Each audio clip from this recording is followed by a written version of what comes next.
ზაფხულის ცხელ დღეებში გაგვაგრილებს უგემრიელესი უკონსერვანტო გარგლის წვენი. დაგვჭირდება 1/2 კილო კარგად დამწიფებული გარგალი. გამოვაცალოთ კურკა. ჩავყაროთ ბლენდერში. დავასხათ 200 მl წყალი და დავაბლენდეროთ. ჩავასხათ წინასწარ ადუღებულ 2 ლიტრ წყალში. ჩავამატოთ შაქარი იმდენი, რა სიტკბოსიც გნებავს. მოვხატოთ ქაფი. ვადუღოთ 3-4 წუთის განმავლობაში. შემდეგ გადავწუროთ საწურზე და რბილობი გავატაროთ მთლიანად საცერში. გამოდის აი ასეთი ბლანტი, უგემრიელესი წვენი კონსერვანტების გარეშე.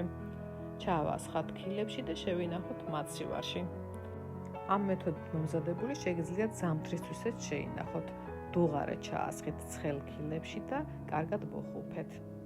თუ მოგეწონათ ვიდეო, გამოიწერეთ, მოიწონეთ და დააკომენტარეთ.